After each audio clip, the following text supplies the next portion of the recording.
네, 정성호 더불어민주당 의원과 함께합니다. 어서 오세요, 의원님. 네, 안녕하십니까. 네, 정성호 의원과 함께하는 블루캠프는 이번 주부터 매주가 아니죠, 격주 목요일이 아니라 수요일에 진행을 하기로 했습니다. 요즘 우리 애청자 여러분들 참고하시라 이런 말씀 좀 드리겠고요. 이야기를 좀 시작을 해보겠습니다. 이재명 대표가 대표직은 이제 사퇴를 했는데 혹시 과정에서 의원님하고 좀 상의가 좀 있었습니까? 뭐 사퇴와 관련해서는 특별히 상의한 바는 없고요. 한 3주 전쯤에 뭐 전반적인 이야기를 좀 나눈 적이 있습니다. 전반적이라 예, 뭐 국회 여러 가지 현안들, 뭐 또 원구성 문제 이런 것들 등등을 뭐 이야기를 한 적이 있었는데 그 당시 당대표 연임 문제에 관련하셔서 네. 해갖고 당대표 연임 문제 관련해갖고 네. 또 뭐 그 얘기를 했는데 본인은 굉장히 힘들다는 얘기를 했습니다. 그러니까 예. 뭐가 힘들더라고요? 어쨌든 뭐 당대표 계속 한다는 게 너무 힘들다. 지금까지 해온 것도 힘들고 또 부담이 많이 된다는 얘기를 했고. 근데 연임 도전은 거의 기정사실이죠. 네. 그런데 뭐 그 당시 저도 지금 당내 상황이 지금 이 대표 외에는 뭐 당대표를 할 만한 사람이 없는 거 아니냐. 또 당대표에 도전할 만한 또는 의지를 갖고 있는 분이 없는 거 아니냐. 예. 그리고 당 안팎의 상황이 예. 이 대표 없이 어떻게 끌어갈 수 있겠냐. 뭐 이런 얘기를 좀 했었습니다. 네. 그래요. 네네. 근데 오히려 역으로 해석을 하면 당의 상황이 좀 정리가 됐다. 정돈이 됐다. 네. 그럼 누가 해도 상관없다는 얘기로 역으로도 성립이 되는 얘기 아닐까요? 뭐 그렇지 않죠. 지금 국회의원들이 민주당도 뭐 22대 개원 초기 아니겠습니까? 초선 의원들이 다수인데 아직 뭐 국회 운영의 경험도 좀 적지 않겠습니까? 그리고 뭐 국가적인 상황도 어렵고요. 뭐 남북 관계도 굉장히 심각한 상황이고 경제도 굉장히 어렵고 이럴 때 뭐 어쨌든 당을 좀 일사불란하게 지휘하고 해야 될 책임들이 있죠. 더군다나 윤석열 정권의 지금 행보가 굉장히 무도하고 무책임한 것 같습니다. 사실 괜히 위험하고요. 그렇기 때문에 이런 걸 제어하려고 하면은 당을 좀 통합해야 되는데 그런 면에서는 이 대표에 다른 대안이 없는 게 아닌가라는 생각도 해봤습니다. 그런데 지금 의원님이 파악하시기에 이재명 대표 말고 네. 당대표 경선에 나오겠다는 사람이 있습니까?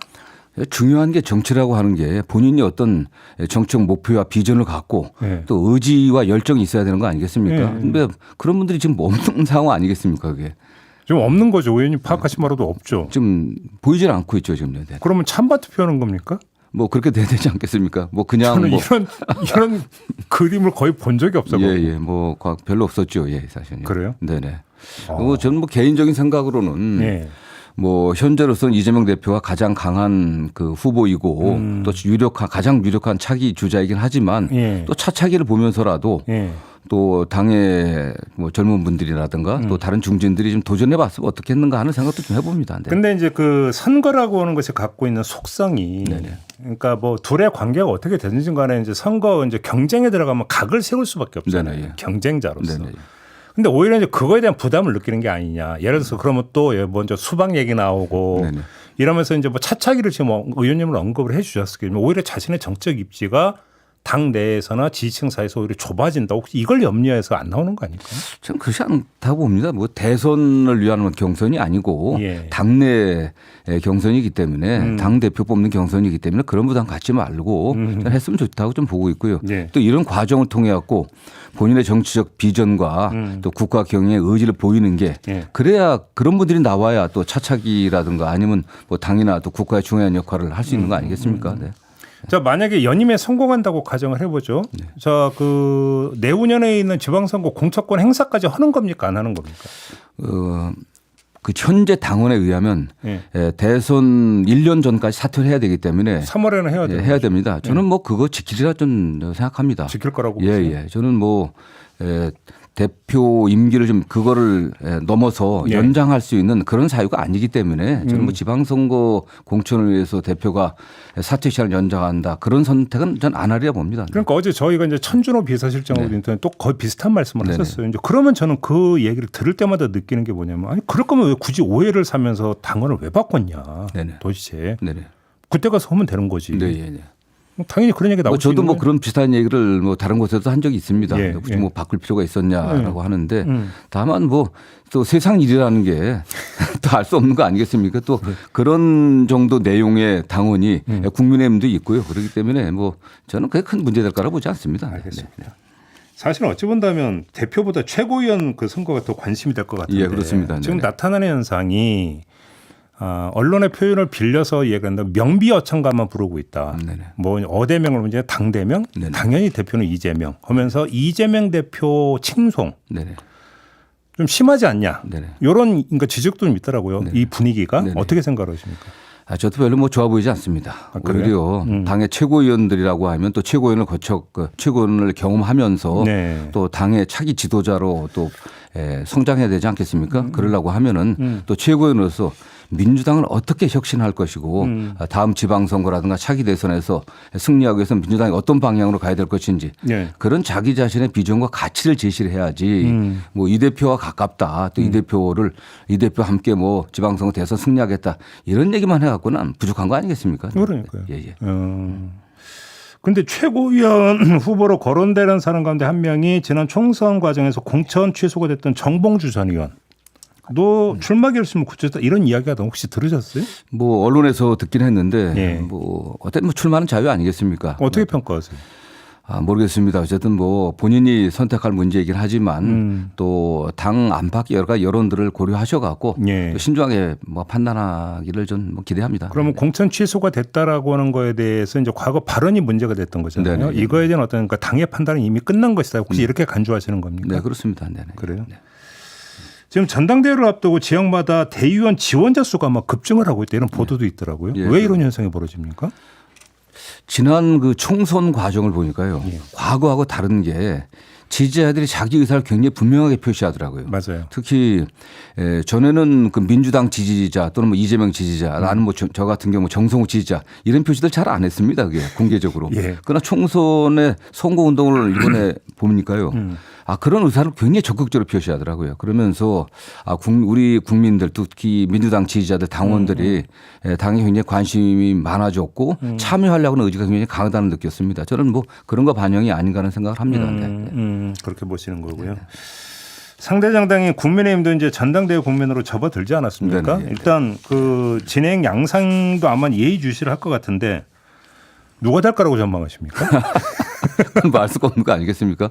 뭐 결국 뭐 민심과 당심의 지지를 받는 분이 돼야 될 텐데. 한동훈 대세론이 끝까지 유지될 거라고 보세요. 저는 아직도 현재도 과연 대세라고 볼 수 있는지. 지금도? 예, 저는 그렇습니다. 결국은 이게 구도가 뭐 친윤이냐 비윤이냐 아니면 친한이냐 또는 뭐 비한이냐 또 뭐 반한이냐 이렇게 될 텐데 결국은 그 국민의힘의 그 당심에 윤심이 어느 정도 작용할 것인지 저는 여기에 달려 있는 거 아니냐 생각합니다. 결국은 작용을 할 거라고 보세요. 저는 일부 작용하는데 어느 정도 작용할 건지 지난번 당대표 선거 때 2%에 불과 여론조사 뭐 얼마 굉장히 낮았던 김기현 대표를 당대표까지 만들었지 않습니까? 지금 물론 그 당시랑 상황이 달라졌습니다. 그럼에도 불구하고 아직 임기가 뭐 3년 가까이 남아있는 대통령이 힘이 없다는 것은 거짓말이겠죠. 그리고 이번 총선에서 뭐 떨어진 분들이라든가 또는 원외위원장들에 대해서는 여러 가지 다 자리 문제도 있기 때문에 대통령 영향이 상당히 있습니다. 본인은 뭐 관여하지 않는다 또는 뭐 이렇게 말씀하셔도 대통령을 둘러싼 주변 인사들은 좀 가만히 있지 않을 거라고 보고 있습니다. 그러면 그 사람들의 선택지는 원희룡 후보가 되는 걸까요? 나경원 후보가 되는 걸까요? 아니면 둘 다가 되는 걸까요? 뭐 현재 그 지난 일요일 날 그 세 분이 그 출마 선언을 하지 않았습니까? 출마 선언한 그 입장들을 본다고 하면은 뭐 원희룡 의원이 제일 가까운 거 아니겠습니까? 그렇죠. 네네. 근데 원희룡 의원이 그러니까 후보가 단독으로 한동훈 후보를 누를 수 있을까? 이게 관심사잖아요. 사실. 결국 과반을 넘지 못하게 되면은 결선 투표를 해야 되는데 결선 투표하게 되면 충분히 가능성이 저는 뭐 있다고 보고 있습니다. 결선으로 간다면 네네, 원희룡 후보가 누를 가능성이 한동훈 후보를 저는 뭐 없지 않다고 보고 있습니다. 그렇게 그러면 이제 그게 이제 뭐 나경원 후보를 지지했던 표나 이런 게 이제 원희룡 후보 쪽으로 몰릴 거다 이렇게 전망하시는 거네요. 그 얘기는. 그걸 어느 정도 이제 모아냈냐가 관건인데 거기 결국 윤심이 작용하는 거 아니겠습니까? 네. 관련해서 지금 한동훈 후보가 이제 독자적인 그 최상병 특검법을 이야기했는데 의원님이 받을 수도 있다 이런 취지의 말씀을 하셨죠. 왜 그렇게 말씀하셨나요? 저는 그 전제 조건이 이번 임시가 7월 4일까지인데요. 이때 이 안에 지금 처리하는 걸 전제로 얘기한 겁니다. 그걸 넘겨버리면. 그걸 넘겨버리면 뭐 다시 협상해야 되겠지만 쉽지 않겠죠. 어쨌든 이게 한동훈 전 비대위원장의 그 특검법 주장이 이게 시간 끌기가 아니라고 한다면은 이미 일부 언론에 의하면 한동훈 전 비대위원장 지지하는 국민의힘 내 의원이 한 뭐 17명 뭐 또 많게는 한 3, 40명 된다는 얘기도 있습니다. 그러면 그런 의원들 설득해 갖고 한동훈 비대위원장이 제시한 이 안을 민주당 협상해 갖고 예. 수정안을 제출해 갖고 통과시키면 되죠. 혹시 그러면 그러면 부결되지 않지 않게 요 얘기를 예. 박찬대 원내대표가 혹시 나눠보셨어요? 나눠본 적은 없습니다. 제 개인적인 생각인데요. 민주당 내부의 반응은 어떻던 거예요? 뭐 찬반이 좀 있는 건데 있는 것 같은데 네.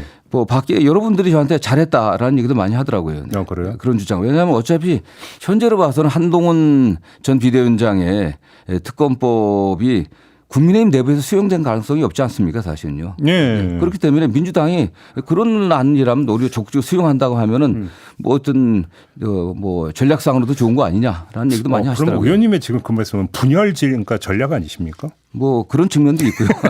그러나 중요한 건 어쨌든 진상을 규명하고 진상을 규명하라고 하는 게 국민들 여론 아니겠습니까? 그런다고 하면은 결국 특검을 누가 추천하냐 문제인데 저는 그래도 지금 이 상황에서 대법원장이 추천한다고 해서 과거처럼 일방적으로 이걸 뭉갤 수 있는 사항이 아닙니다. 국회가 민주당이 다수당이기 때문에 그럴 수 있는 사항이 아니에요. 네. 천하람 그 개혁신당 원내대표는 대한변협 추천 또 이 절충안을 내놨는데 이건 어떻게 보세요? 저는 뭐 오히려 개혁신당에서 네.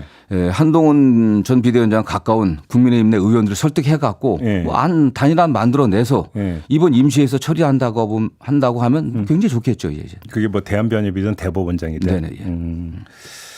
알겠습니다. 그럼 아무튼 그 한동훈 후보가 이걸 꺼내들므로써 윤석열 대통령과의 관계는 더 멀어졌다 이렇게 진단하십니까? 저는 그렇게 보고 있습니다. 어쨌든 이게 여당 주류라든가 또는 대통령실에서는 네. 이게 탄핵으로 가는 징검다리가 아니냐 이렇게 보고 있는 거 아니겠습니까? 네네네. 그냥 그렇기 때문에 예. 저는 뭐 상당히 거리가 멀어졌다. 쉽게 뭐 돌아올 수 없는 그런 뭐 길로 가고 있다. 뭐 레드 라인을 넘었다 이렇게 네, 보시는 저는 겁니까? 뭐 그런 선상이 있다고 보고 있습니다. 네.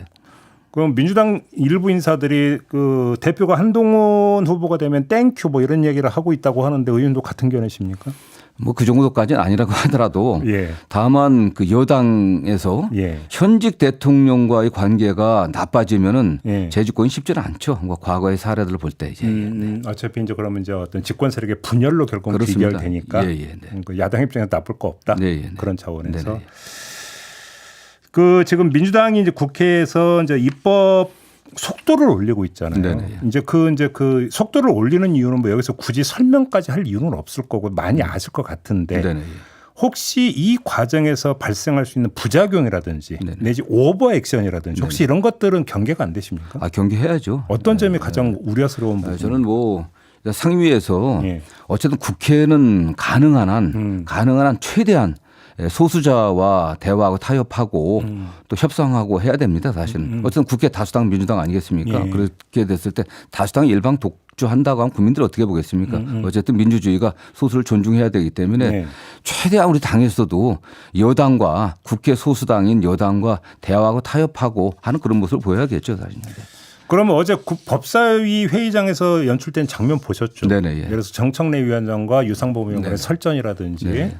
이런 건 어떻게 평가하십니까? 저는 뭐 싸움이라고 하는 것이 한쪽만 나빠서 싸움이 일어나는 건 아니거든요. 뭐 둘 다 책임 있는 거 아니겠습니까? 뭐 예. 전혀 뭐 양비론이라고 이렇게 비판받을지 모르겠지만은 서로 자제해야 된다고 보고 있고요. 예. 네, 사실은 그건 감정 싸움이다 이렇게 보시는 거예요? 그렇습니다. 예. 어쨌든 뭐 국회법을 아냐 모르냐 이렇게 말씀하시지 마시고 예. 어쨌든 유상범 의원이 지금 여당의 간사로 내정된 거 아니겠습니까? 그렇다고 하면 위원장과 여야 간사가 수시로 만나갖고 협의하고 또 의사진행에 관해서도 정말 진작에 타협을 해야 되는 거 아니겠습니까? 네. 알겠습니다. 자, 오늘 말씀은 여기까지 듣도록 하겠습니다. 고맙습니다, 의원님. 네, 감사합니다. 더불어민주당의 정성호 의원이었습니다.